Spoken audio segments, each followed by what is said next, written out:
የጊዮን ጋዝና ሌሎች ታላላቅ ድርጅቶች እህት ኩባንያ የሆነው ጊዮን አፓርትመንት ለኑሮ ተስማሚ በሆነው በቦሌ ወሎ ሰፈር ወንጌላዊት ህንጻ ፊት ለፊት 20 ሺህ ካሬ ሜትር ላይ በከፍተኛ ጥራትና ውበት ገንብተን ባጠናቀቅናቸውና በመገንባት ላይ ባሉ ዘመናዊ አፓርትመንቶች የበዓል የዋጋ ቅናሽ አድርገን ለሽያጭ አቅርበናል። በ10 በመቶ ቅድመ ክፍያ 50 በመቶ የባንክ ብድር አመቻችተን በወለል 4 ቤት ብቻ ከባለ 1 እስከ ባለ 4 መኝታ የራሱ የሰራተኛና የላውንድሪ ክፍል ያለው ባለ 2 ዘመናዊ ሊፍት G+10 እና G+15 ህንጻዎችን ከሰፊ የመኪና ማቆሚያና የራሱ የከርሰ ምድር ውሃ ያለው ባጭርና በረጅም አከፋፈል አማራጭ ከ4 ወር እስከ 2 ዓመት ጊዜ ውስጥ የሚረከቧቸው ቤቶችን ይዘን እየጠበቅነዎት ነው። ይፍጠኑ። ለውስን ጊዜ በወጣው ልዩ የዋጋ ቅናሽ ተጠቃሚ ይሁኑ።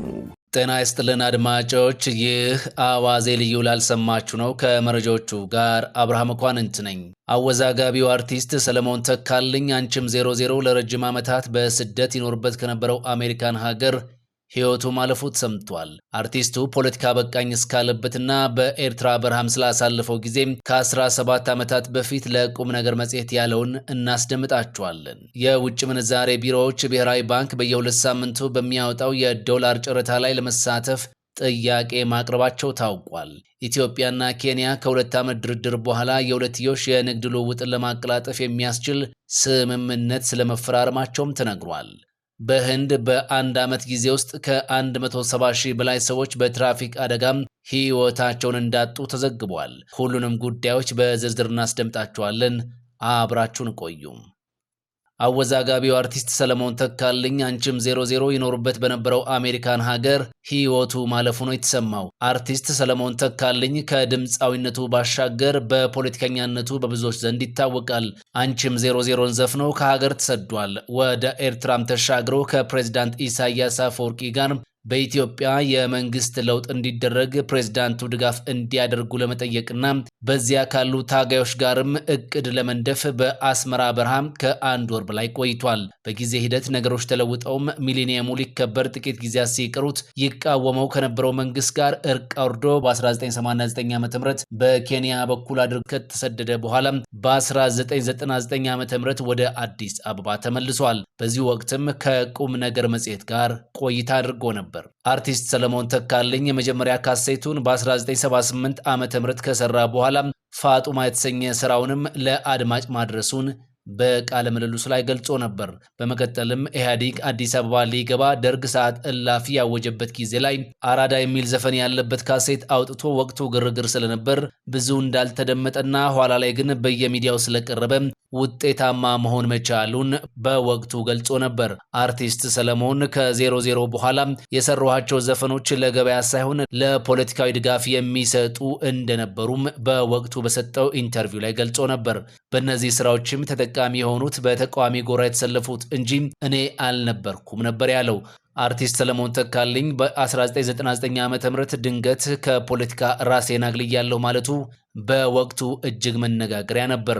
ሐምሌ ወር 1999 ዓ.ም ለቁም ነገር መጽሔት በሰጠው ኢንተርቪው ላይም ከዚህ በኋላ እኔ ፖለቲከኛ አይደለሁም፣ ህዝብንና መንግስትን ለማቀራረብ ነው የምሰራው ሲል ነበር ምላሽ የሰጠው። በባህሬ ምላሹ ምንም ይሆን ምን ላመንኩበት ነገር እሞታለሁ፣ ይህንንም ሳደርግ ኖሬያለሁ። ያመንኩበትን ነገር ግን አሁን ተቀምጬ ሳስበው ጥፋት እንደነበረ አምኜበታለሁ። በፍርድ ቤት የተከፈተብኝ ክስ ሲነሳልኝ ህዝብንና መንግስትን ይቅርታ ጠይቄ ለመስራት ሀገሬ ገብቻለሁ ነበር ያለው በወቅቱ በሰጠው ቃለ ምልልስ ላይ። ካፎቱ ይውጣ ጎራዴው ሳንጃው እያለ ሲያቀነቅን የነበረው አርቲስት ሰለሞን ተካልኝ ያራመድኩት አቋም ትክክል አልነበረም፣ አሁን ከዚህ ርቅ ያለው ነበር ያለው ለቁም ነገር መጽሔት ኢንተርቪው በሰጠበት ወቅት። በወቅቱም ሰለሞን ወደ ሀገሩ የተመለሰው ከመንግስት ጉርሻ ተሰጥቶት ነው። ወትሮውንም ቢሆን አርቲስት ሰለሞን ሙዚቃ አላዋጣ ሲለው ነው ወደ ፖለቲካ የገባው የሚል ትችት ይነሳባል ተብሎ ሲጠየቅም ከመንግስት ምንም ያገኘሁት ነገር የለም፣ ሙዚቃ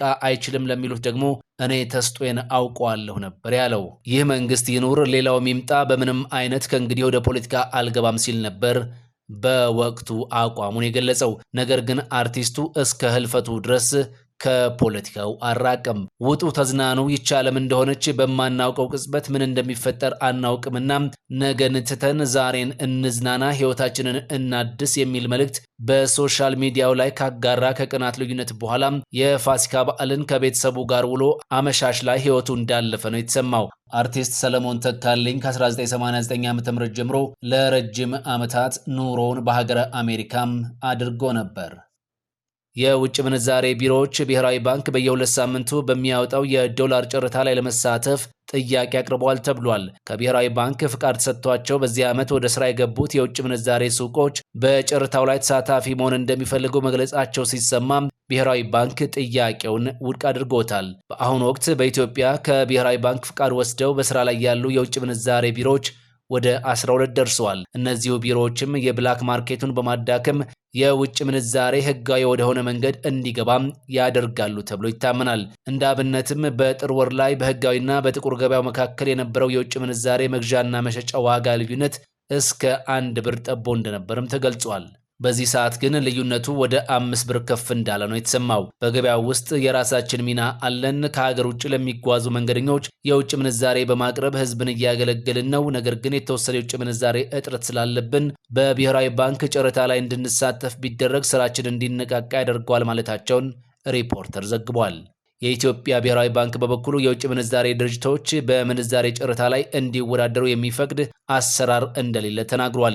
እነዚሁ የውጭ ምንዛሬ ቢሮዎች ብሔራዊ ባንክ በሚያዘጋጀው የምንዛሬ ጨረታ ከንግድ ባንኮች ጋር እንዲሳተፉ የሚፈቅድ ፖሊሲ አለመኖሩንም ባንኩ ይፋ አድርጓል። ድርጅቶቹ ፍቃድ የተሰጣቸው የውጭ ምንዛሬ ጥሬ ገንዘብ እንዲገዙና እንዲሸጡ እንጂ ከባንኮች ጋር በጨረታ እንዲሳተፉ አይፈቅድም ነው ያለው።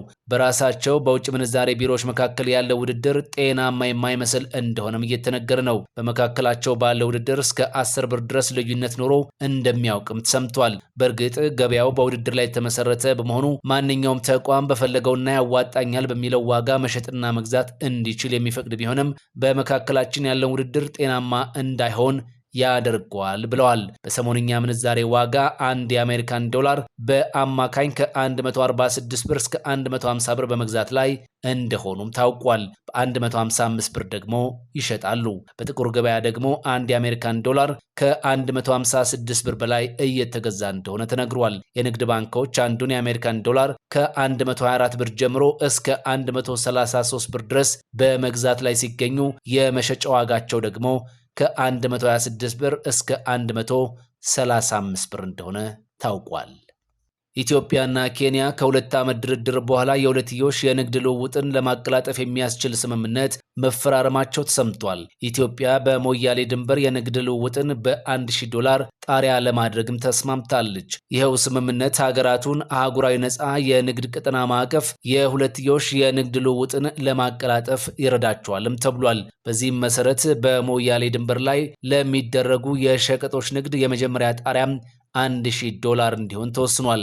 በሞምባሳ የተጠናቀቀው ይህ ስምምነት የንግድ ሂደቶችን በማቅለል የድንበር ማህበረሰቦችን የኢኮኖሚ እንቅስቃሴ ለማሳደግ ያለመ እንደሆነ ተነግሮለታል። በስምምነቱ የኢትዮጵያ የድንበር ንግድ ዞን ከሞያሌ በ50 ኪሎ ሜትር እንዲሁም የኬንያ ደግሞ በ100 ኪሎ ሜትር ርቀት ላይ የሚወሰን ሲሆን ነጋዴዎችም በጋራ በተስማሙበት የምርት ዝርዝር መሰረት እስከ $1000 የሚደርስ የንግድ ልውውጥ በወር እስከ 4 ጊዜ ማካሄድ ይችላሉም ተብሏል።